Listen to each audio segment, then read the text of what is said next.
ಇದೇ ಜುಲೈ 1ರಿಂದ 5 ಹೊಸ ರೂಲ್ಸ್ಗಳು ಜಾರಿ. ಎಲ್ಲ ಸಾರ್ವಜನಿಕರಿಗೆ ಗುಡ್ ನ್ಯೂಸ್.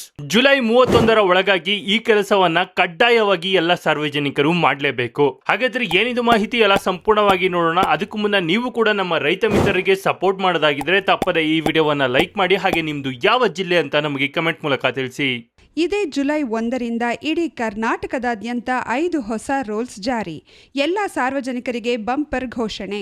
ಮನೆಯಲ್ಲಿ LPG ಗ್ಯಾಸ್ ಇದ್ದವರಿಗೆ, ಬ್ಯಾಂಕ್ನಲ್ಲಿ FD ಇಟ್ಟವರಿಗೆ, ಆಧಾರ್ ಕಾರ್ಡ್ ಇದ್ದವರಿಗೆ, ಸ್ವಂತ ವಾಹನ ಇದ್ದವರಿಗೆ ಸೇರಿದಂತೆ ಇಡೀ ಕರ್ನಾಟಕದಾದ್ಯಂತ 5 ಹೊಸ ರೂಲ್ಸ್ ಜಾರಿ.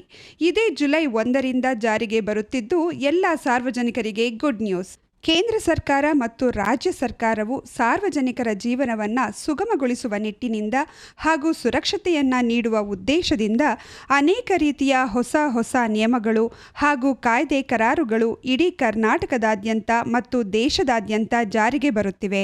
ಅದರಲ್ಲೂ ದಿನನಿತ್ಯ ಬಳಕೆ ಮಾಡುವ ಅನೇಕ ಜೀವನದ ಬಹುದೊಡ್ಡ ಅಗತ್ಯ ವಸ್ತುಗಳ ಅವಶ್ಯಕತೆಗಳಲ್ಲಿ ಅನೇಕ ರೀತಿಯ ಬದಲಾವಣೆಗಳು ಕೂಡ ಆಗುತ್ತವೆ.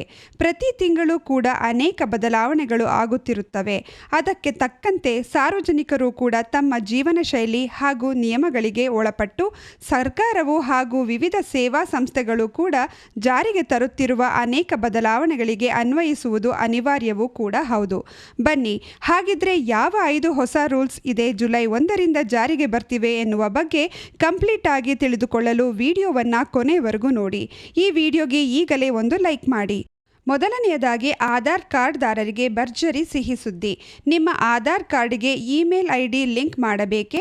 ಹಾಗಿದ್ರೆ ನಿಮಗೊಂದು ಗುಡ್ ನ್ಯೂಸ್. ಉಚಿತ ಸೇವೆ. ಜುಲೈ 1ರಿಂದ ಆಧಾರ್ನಲ್ಲಿ ಇಮೇಲ್ IDಯನ್ನು ಸಂಪೂರ್ಣವಾಗಿ ಉಚಿತವಾಗಿ ನವೀಕರಿಸಿಕೊಳ್ಳಬಹುದು. 75 ರೂಪಾಯಿ ಉಳಿತಾಯ. ಈ ಹಿಂದೆ ಇದಕ್ಕೆ 75 ರೂಪಾಯಿ ಶುಲ್ಕವಿತ್ತು. ಈಗ ಅದನ್ನು ರದ್ದುಗೊಳಿಸಲಾಗಿದೆ. ಅವಧಿ. ಆಧಾರ್ ಮೊಬೈಲ್ ಆ್ಯಪ್ ಮೂಲಕ ಈ ಸೌಲಭ್ಯವನ್ನು ಜುಲೈ 1ರಿಂದ ಡಿಸೆಂಬರ್ 31, 2026ರವರೆಗೆ ಉಚಿತವಾಗಿ ಪಡೆಯಬಹುದು. ಎರಡನೆಯದು, ರೈಲ್ವೆ ಪ್ರಯಾಣಿಕರಿಗೆ ಎಚ್ಚರ. ದಂಡದ ಮೊತ್ತ ದುಪ್ಪಟ್ಟು. ರೈಲಿನಲ್ಲಿ ನಿಯಮ ಉಲ್ಲಂಘಿಸುವವರಿಗೆ ಭಾರತೀಯ ರೈಲ್ವೆ ಇಲಾಖೆ ಶಾಕ್ ನೀಡಲು ಸಜ್ಜಾಗಿದೆ. ಜುಲೈ 1ರಿಂದ ಕಠಿಣ ದಂಡದ ನಿಯಮಗಳು ಜಾರಿಗೆ ಬರಲಿವೆ. ಟಿಕೆಟ್ ರಹಿತ ಪ್ರಯಾಣಕ್ಕೆ ಕನಿಷ್ಠ ದಂಡದ ಮೊತ್ತವನ್ನು 250 ರೂಪಾಯಿಯಿಂದ 500 ರೂಪಾಯಿಯವರೆಗೆ ಏರಿಕೆ ಮಾಡಲಾಗಿದೆ. ಇದರ ಜೊತೆಗೆ ನಿಯಮ ಉಲ್ಲಂಘನೆ, ಬೇರೆಯವರ ಟಿಕೆಟ್ ಬಳಸಿ ಪ್ರಯಾಣಿಸುವುದು, ಭಿಕ್ಷಾಟನೆ, ಅನಧಿಕೃತ ವ್ಯಾಪಾರ, ಗಲಾಟೆ ಮಾಡುವುದು ಅಥವಾ ಮಹಿಳಾ ಭೋಗಿಗಳಲ್ಲಿ ಅಕ್ರಮವಾಗಿ ಪ್ರವೇಶಿಸಿದರೆ ಭಾರಿ ಮೊತ್ತದ ದಂಡ ವಿಧಿಸುವ ಸಾಧ್ಯತೆ ಇದೆ. ಮೂರನೆಯದು, FD ಬಡ್ಡಿ ದರದಲ್ಲಿ ಬದಲಾವಣೆ. ಇತ್ತೀಚೆಗೆ ನಡೆದ RBI ಹಣಕಾಸು ನೀತಿ ಸಮಿತಿ ಸಭೆಯ ಬೆನ್ನಲ್ಲೇ ಹಲವು ಬ್ಯಾಂಕುಗಳು ತಮ್ಮ ಬಡ್ಡಿ ದರಗಳನ್ನು ಪರಿಷ್ಕರಿಸಿವೆ. ಜುಲೈ ಆರಂಭದಿಂದ ಫಿಕ್ಸ್ ಡೆಪಾಸಿಟ್ ನಿಯಮಗಳು ಮತ್ತು ಬಡ್ಡಿ ದರಗಳು ಬದಲಾಗುವ ಸಾಧ್ಯತೆ ಇದೆ. ಹೀಗಾಗಿ ಗ್ರಾಹಕರು ಹೊಸ FD ಹೂಡಿಕೆ ಮಾಡುವ ಮುನ್ನ ಅಥವಾ ಹಳೆಯ ಹೂಡಿಕೆಯನ್ನು ನವೀಕರಿಸುವ ಮುನ್ನ ಬ್ಯಾಂಕ್ನ ಇತ್ತೀಚಿನ ದರಗಳನ್ನು ಪರಿಶೀಲಿಸುವುದು ಸೂಕ್ತ. ನಾಲ್ಕನೆಯದು, LPG ಗ್ಯಾಸ್ ಸಿಲಿಂಡರ್ ದರ ಸ್ಥಿರವೇ ಅಥವಾ ಏರಿಕೆಯೇ? ಕಳೆದ ಕೆಲವು ತಿಂಗಳುಗಳಿಂದ ಸತತವಾಗಿ ಏರಿಕೆಯಾಗಿದ್ದ ಗೃಹ ಬಳಕೆಯ LPG ಸಿಲಿಂಡರ್ ಬೆಲೆ ಜುಲೈನಲ್ಲಿ ಏನಾಗಬಹುದು ಎಂಬ ಕುತೂಹಲ ಎಲ್ಲರಲ್ಲಿದೆ. ಮಾರ್ಚ್ನಲ್ಲಿ 60 ರೂಪಾಯಿ ಹಾಗೂ ಜೂನ್ 1ರಂದು 29 ರೂಪಾಯಿ ಏರಿಕೆಯಾದ ಬಳಿಕ ದೆಹಲಿಯಲ್ಲಿ 14.2 kg ಸಿಲಿಂಡರ್ ಬೆಲೆ 942 ರೂಪಾಯಿ ತಲುಪಿದೆ. ಜುಲೈ ತಿಂಗಳಲ್ಲಿ ಬೆಲೆ ಯಥಾಸ್ಥಿತಿಯಲ್ಲಿರುವ ನಿರೀಕ್ಷೆ ಇದೆಯಾದರೂ ಜಾಗತಿಕ ಕಚ್ಚಾ ತೈಲ ಮಾರುಕಟ್ಟೆಯ ಏರಿಳಿತಗಳ ಆಧಾರದ ಮೇಲೆ ಅಂತಿಮ ನಿರ್ಧಾರ ಹೊರಬೀಳಲಿದೆ. ಐದನೆಯದು, ಇಂಧನ ದರ ಸದ್ದಿಲ್ಲದೆ ಏರಿಕೆಯಾಗುವ ಭೀತಿ.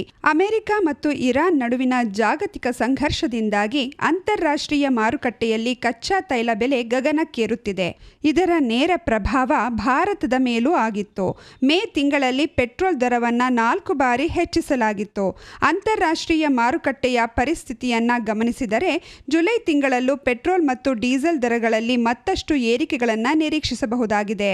ಗಮನಿಸಿ, ಅನಗತ್ಯ ಆರ್ಥಿಕ ನಷ್ಟದಿಂದ ಪಾರಾಗಲು ಜುಲೈ 1ರ ಒಳಗಾಗಿ ನಿಮ್ಮ ಬ್ಯಾಂಕಿಂಗ್ ಮತ್ತು ಆಧಾರ್ ಪ್ರಕ್ರಿಯೆಗಳನ್ನು ಪೂರ್ಣಗೊಳಿಸಿಕೊಳ್ಳಿ ಹಾಗೂ ರೈಲ್ವೆ ಪ್ರಯಾಣದ ವೇಳೆ ನಿಯಮಗಳನ್ನು ಕಟ್ಟುನಿಟ್ಟಾಗಿ ಪಾಲಿಸಿ. ನೋಡಿದ್ರಲ್ಲ ಸ್ನೇಹಿತರೆ, ಇದೇ ಜುಲೈ 1ರಿಂದ ಯಾವೆಲ್ಲ ಹೊಸ ರೂಲ್ಸ್ಗಳು ಚೇಂಜ್ ಆಗ್ತಿದೆ ಅಂತ. ಈ ಬಗ್ಗೆ ನೀವೇನು ಹೇಳ್ತೀರಾ? ನಿಮ್ಮ ಅನಿಸಿಕೆ ಅಭಿಪ್ರಾಯಗಳನ್ನು ನಮಗೆ ಕಮೆಂಟ್ ಮೂಲಕ ತಿಳಿಸಿ. ಹಾಗೆ ಈ ವಿಡಿಯೋವನ್ನ ಎಲ್ಲ ಸಾರ್ವಜನಿಕರಿಗೂ ಶೇರ್ ಮಾಡಿ. ಅವ್ರಿಗೆ ಈ ವಿಡಿಯೋ ತುಂಬಾನೇ ಹೆಲ್ಪ್ ಆಗುತ್ತೆ.